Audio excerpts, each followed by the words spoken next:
Well,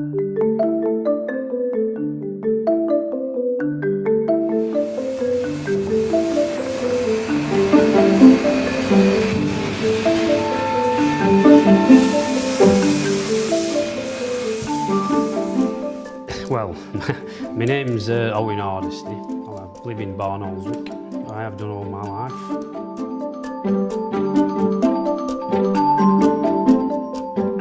Started working at Hope early 1990. I was actually a centre lathe turner. Back then there were with no CNCs or anything. During that early first month of starting, I actually bought myself a mountain bike. I already rode motorcycles in trials and I just felt the brakes were totally inadequate compared to what they could be. So I basically, in my spare time, I just designed a mechanical disc brake, which actually this is the very one that I did. The hubs came from the fact that we was making a disc brake. It made sense to have our own hub to mount our own disc, so that's where basically the Hope hub started.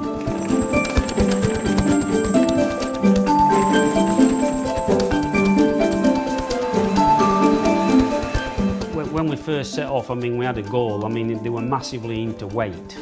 Things had to weigh as little as possible and what have you, but my philosophy has always been to build something that lasts with a minimum amount of weight that you need to put into it to make it reliable.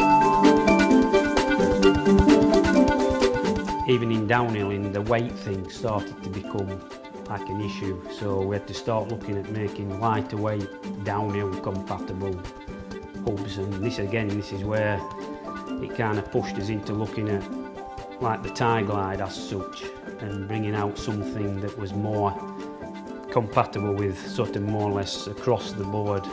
So this is where really the Pro 2 starts to come in.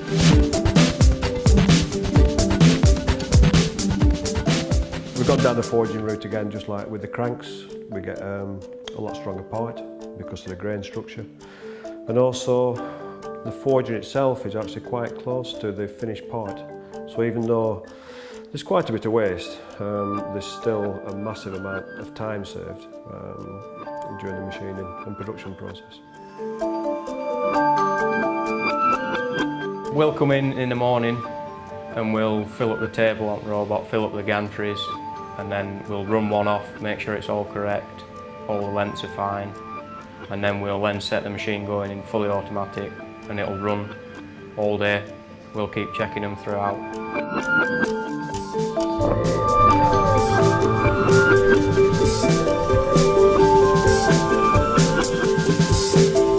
I'll receive a model from Owen and I'll then import it into our programming software, and then from there I'll sort of drag geometries, create geometries, and then I can pull curves off it, and that just basically creates tool paths. From this programming software I can determine which tools I'll need, so I'll then put them into the machine, set all the tools as I would with any other job, and then just go through basically proving out each individual operation. Yeah, so even though the machines that we're using aren't actually new, we've had to adapt them because the forgings change ever so slightly in diameter. So the actual pick-off points on the machine which handle the forgings and put them into the machining position, we've had to adapt those. And again, because we do everything in-house, we've managed to make those parts in the tool room at Hope Technology.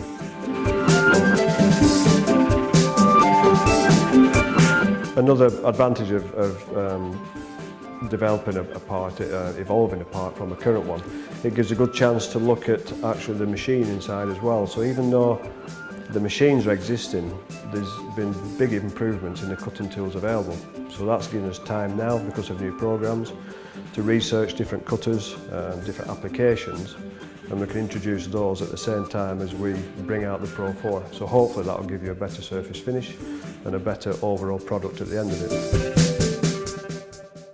it was about 5 years of the Pro 2. We then needed to look at pushing the boundaries a little bit further, and that's when the Evo came out, which was a 17mm axle right through with a 12mm hole right through, so we could fit all rear ends just by changing the end spaces. That was another key.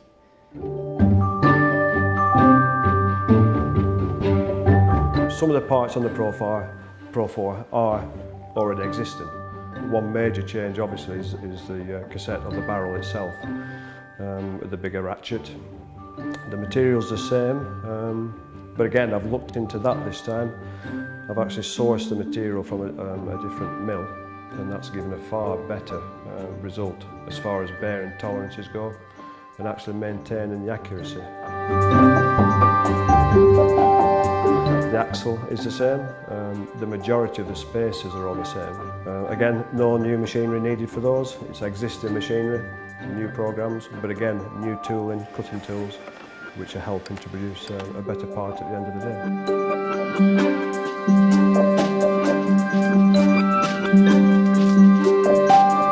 You can make a quiet hub, reduce the tension on the springs, and you end up with a quiet hub, but our trademark is noisy hubs, isn't it?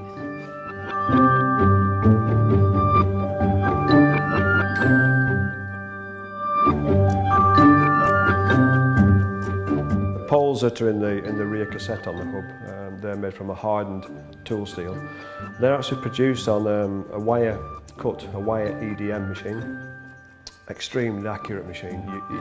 It's possible for some components to hold an accuracy of 1 micron over several cuts. The process is quite a long one.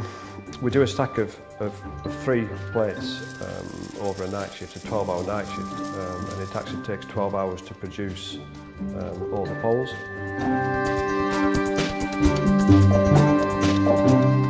We don't want to ever risk a slip, so we make sure that that pole flicks in as fast as possible, which is basically where your noise comes from. The plates are hardened before they're cut, so that as soon as the part comes off the machine, it's given a quick rumble to take away the sharpness on the edges, and it's ready to use.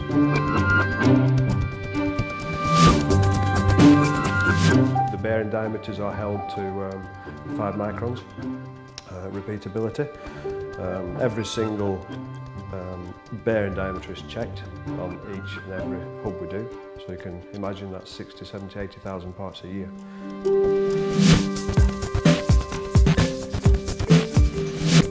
It was a case of look at it again, where can we go to make it an improved hub.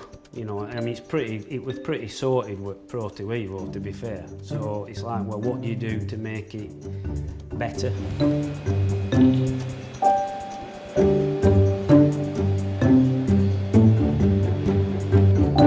We have a CMM machine in the inspection room. So there's the first batch in the morning, they are randomly selected and inspected. Again in the afternoon and at various points throughout the day, but also the guys on the machines, they're responsible for their own inspection. And it is emphasised to each and every person that it's critical that everything is checked to maintain the quality that Hope is recognised for.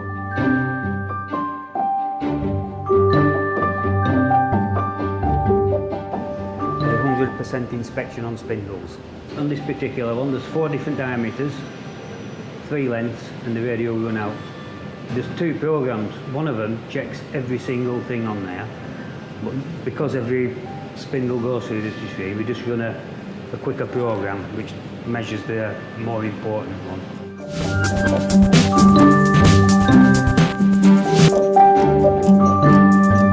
The first thing I sort of did look at was trying to improve the cassette body. We've reduced the amount of bearings in there down to 2, which meant increasing the inner one in diameter, which then led to that then kind of has a knock-on effect to the pole carrier, then it has a knock-on effect to the ratchet, that has a knock-on effect to the hub body. So we've finished up just by changing really one thing. We've had to change almost everything.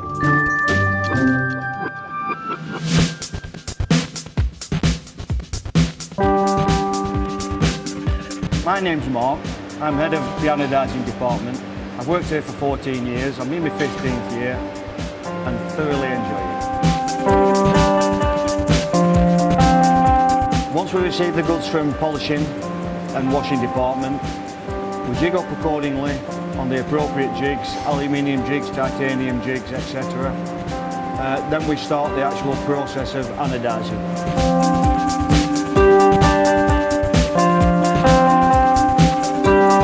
First of all, they go through a cleaning process, which takes 5 to 10 minutes, and then they dip straight into the anodising tank, the electrolyte fluid.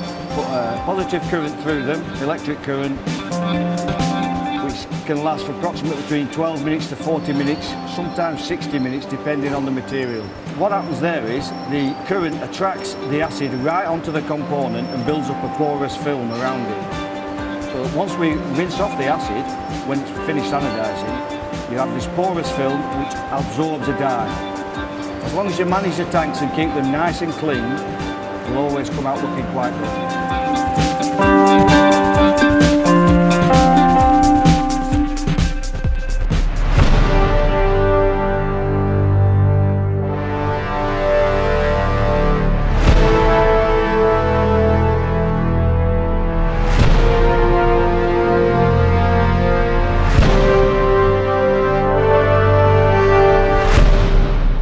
Sealed off the dye, they're rinsed off in a hot water tank, which takes about 5–10 minutes.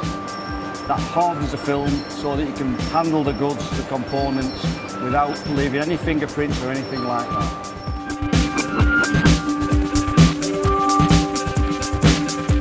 There's so much development goes into the actual design of a new component, or even the development of an existing component.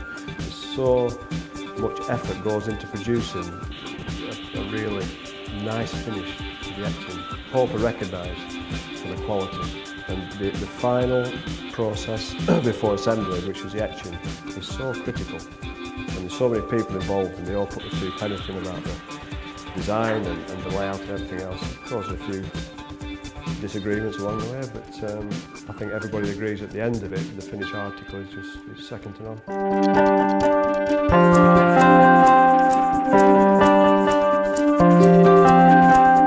To put the bigger bearing in, we've had to grow. The pole carrier has had to get bigger, which means the ratchets had to get bigger. It's actually 3mm bigger, which means the whole bodies had to get bigger. We've had to increase the diameters of the spoke flanges. Like we said before, one thing leads to another. It's just evolved into something that's hopefully now that the Pro 4 will be pretty much a really versatile, you know, fits anything and ultra reliable hub.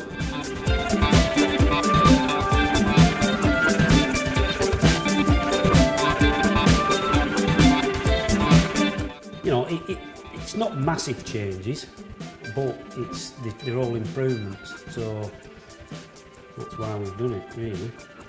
There were everything, it's like I've always, everything can be improved, I think. No matter how far you go with something, there's always room for improvement.